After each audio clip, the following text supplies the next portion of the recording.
Alors, je voudrais saluer les bien-aimés frères et sœurs. Je fais cette vidéo vraiment tard de la nuit parce que tout à l'heure, un de mes frères, de mes petits frères m'a fait parvenir une vidéo. C'est une série de vidéos dans laquelle on voit plusieurs pasteurs qui, à l'occasion des mesures qui ont été prises un peu partout sur la terre pour confiner les gens et pour interdire les cultes, ont posté plusieurs vidéos dans lesquelles ils menacent pratiquement les fidèles qui ne veulent pas faire des offrandes, qui ne veulent pas apporter les dîmes. Et je suis vraiment choqué, quoi. Je suis vraiment choqué et humilié en tant que pasteur qu'il existe encore des gens de cette espèce-là. Mais je suis encore plus choqué du fait que plusieurs parmi les chrétiens, ils vont être apeurés par ces charlatans-là, par les déclarations de ces imposteurs, de ces brigands, de ces délinquants qui sont en costume de pasteurs, qui se font passer pour des prophètes, qui se font passer pour des hommes de Dieu. Ces voyous, des gens qu'on doit mettre aux arrêts et jeter en prison, parce que ce sont des délinquants qui jettent le discrédit sur le corps de Christ, le discrédit sur le ministère, le discrédit sur le service de Dieu. Le service de Dieu, c'est un service sacrificiel, c'est un sacerdoce. On ne vient pas dans le service de Dieu pour s'enrichir. On ne vient pas dans le service de Dieu pour espérer obtenir des prébendes, pour espérer obtenir des avantages, pour obtenir de l'argent. Et à l'occasion de cette pandémie de coronavirus, on entend des choses extraordinaires. Mais je le dis, c'est la faute aux chrétiens. C'est la faute aux chrétiens parce que vous ne voulez pas mûrir. Vous ne voulez pas prendre en charge votre vie. Vous voulez constamment être sous la tutelle des hommes. Vous ne voulez pas vous émanciper. Vous ne voulez pas vous affranchir. Jésus a dit, je me tiens à la porte et je frappe. Si quelqu'un entend ma voix, qu'il ouvre, je le laisserai entrer. Vous êtes des héritiers, comme les pasteurs que nous sommes, comme les prophètes. Vous êtes des héritiers. Vous avez le droit de vous approcher du trône de grâce et être secouru. Vous n'avez pas besoin de donner votre argent à quelqu'un pour obtenir en retour une grâce, une bénédiction. Ce même Jésus-là, qui est mort à la croix pour vous sauver de vos péchés-là, ce même Jésus-là, quand il mourait à la croix, il vous a béni de toutes sortes de bénédictions spirituelles dans le céleste. Il vous a enrichi. Il vous a donné tout ce dont vous avez besoin pour traverser ce monde-là dans sa grâce et dans sa bonté. Vous n'avez donc pas besoin que quelqu'un prie pour vous, puisque vous avez déjà été béni. Le même principe par lequel vous avez été sauvé de vos péchés-là, par ce même principe-là, Dieu a disposé pour vous sa bénédiction en abondance. De la même manière qu'un pasteur ne peut pas vous aider à être sauvé, à moins que vous-même vous ne décidez d'être sauvé, de la même manière, un pasteur ne peut pas vous aider à voir vos affaires prospérer. À moins que vous ne vous décidez vous-même à travailler et à mettre en pratique les principes de Dieu. Chers amis, vous n'avez pas besoin d'un prophète pour que vos affaires marchent, pour que vos activités marchent. Vous n'avez pas besoin de payer une dîme, de payer une offrande pour que dans une église ou un homme de Dieu pour que vos affaires marchent. Pour que la grâce de Dieu soit sur votre vie. Ce que Dieu vous demande, c'est d'être responsable de l'argent qu'il vous donne. Et d'aider ceux qui sont dans le besoin. Pas ces imposteurs de pasteurs. Pas des gens qui vont vous dire que si vous ne leur donnez pas leur argent, à eux vous serez maudits. Ce sont des brigands, ce sont des délinquants. Allez-y aider les pauvres de chez vous. Dans vos villages, il y a des pauvres. Dans vos quartiers, il y a des pauvres. Il y a des veuves, il y a des orphelins. Il y a les villages SOS. Allez-y les aider. Il y a des pasteurs qui n'ont aucun fidèle, mais qui font l'œuvre de Dieu avec un cœur sincère. Allez-y les aider. Moi, je soutiens les pasteurs. Je les aide. Je ne suis pas contre le fait d'aider les pasteurs.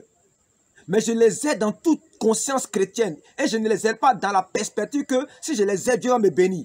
C'est parce que Dieu m'a béni que je les aide.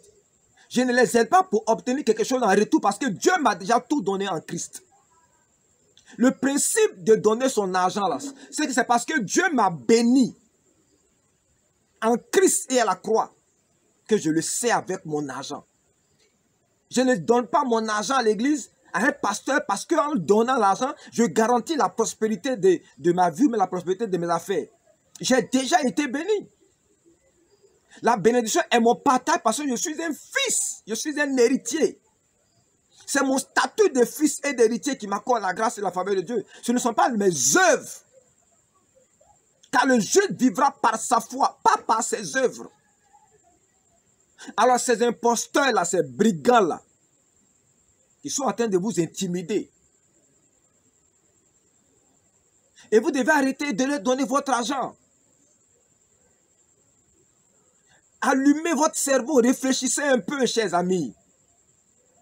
Un serviteur de Dieu ne peut pas vous menacer pour votre propre bien, pour votre propre argent. Votre argent, c'est à vous. Vous servez Dieu à vos moyens. On ne peut pas vous obliger à donner l'argent à quelqu'un. Ce n'est pas vrai. Ce n'est pas vrai. Je suis révolté par ces choses que j'entends. Et je ferai une série de vidéos sur les dîmes, sur les offrandes, sur où investir son argent. Sur l'argent et le ministère. Sur le ministère, le modèle de Paul. Est-ce que vous comprenez? Chers amis chrétiens, reprenez votre droit d'aînesse. Ne faites pas comme Ésaü.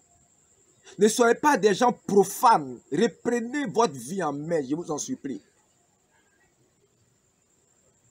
Venez me voir, je vais vous dire comment Dieu me bénit dans mes activités, sans donner mon argent à des églises ou à qui que ce soit. Mais en servant Dieu avec mes biens, là où il a le plus besoin de moi, en aidant mes voisins des quartiers, en aidant mes parents, en aidant des amis pasteurs.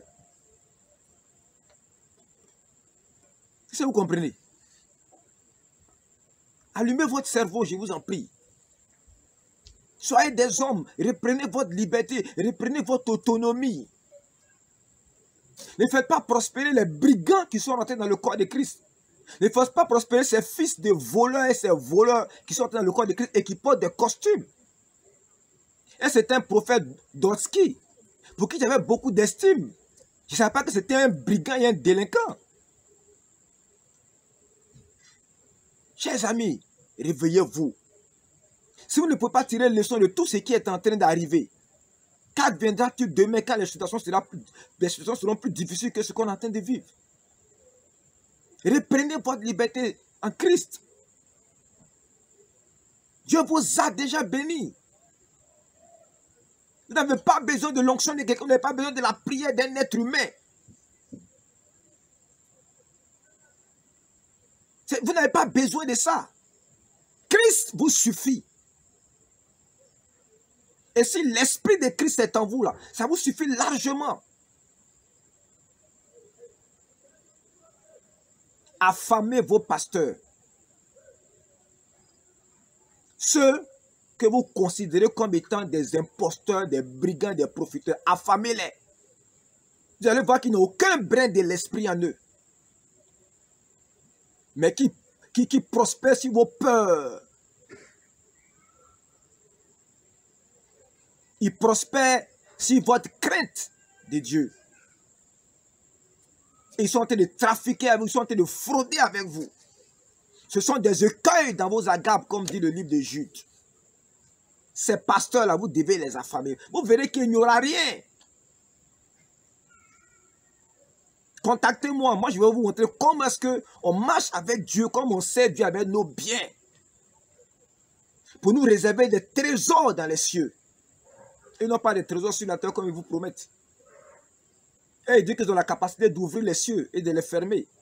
Qui me donne un seul exemple dans la Bible où un homme de Dieu a fermé le ciel sur quelqu'un. Il ne dit pas deux, il dit un seul exemple. Où un homme de Dieu a fermé le ciel sur quelqu'un qui a refusé de lui donner son argent.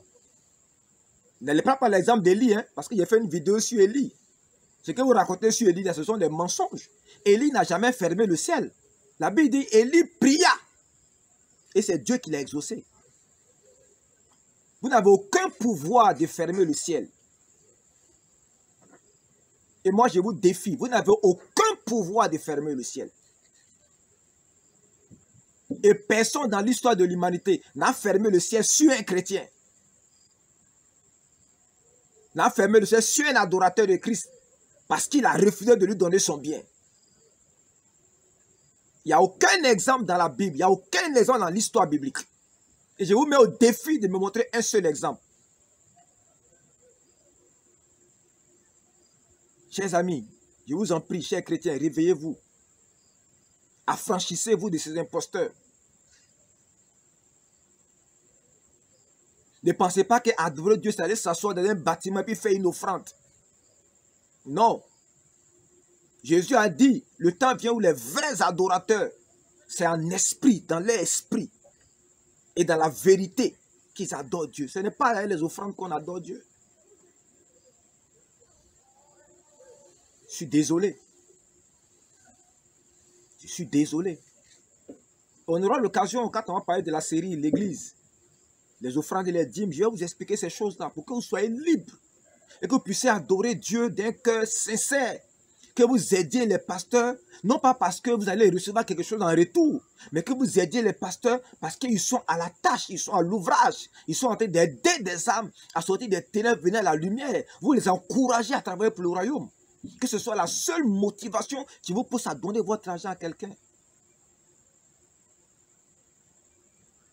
Soyez bénis, que la grâce de Dieu repose sur vous. Puisse l'Éternel ouvrir vos yeux. Puisse vous donner la foi de reprendre votre droit d'aînesse. Vous êtes des héritiers, vous êtes des héritières, vous êtes des fils et des filles de Dieu. Tout est à vous. Comme l'a dit l'apôtre Paul, vous n'avez pas besoin de quelqu'un. Vous n'avez pas besoin de la prière de quelqu'un. Aussi longtemps que vous êtes conscient que vous êtes héritier et héritière de Christ, vous n'avez pas besoin de quelqu'un. Sinon de ceux que le Saint-Esprit enverra vers vous. Parce que ce sont des véritables serviteurs de Dieu. De ceux qui sont prêts à se dépenser pour que vous puissiez rester dans la grâce de Dieu. De ceux qui sont prêts à mourir pour que vous soyez heureux. Ça existe encore ces gens de serviteurs. J'en connais des milliers, j'en connais plusieurs qui portent le fardeau pour le bien-être de leurs fidèles et qui ne demandent rien en retour. C'est ceux-là que vous devez aider à votre argent. Pas ces brigands-là. Pas ces voleurs, pas ces marchands du temps.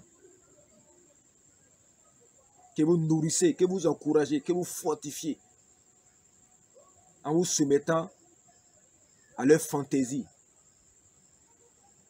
et à toutes les turpitudes dans lesquelles ils marchent. Que Dieu vous bénisse, qu'il vous garde. Bonne nuit à vous. Que la paix de Dieu repose sur vous tous. Au nom puissant de Jésus. Amen.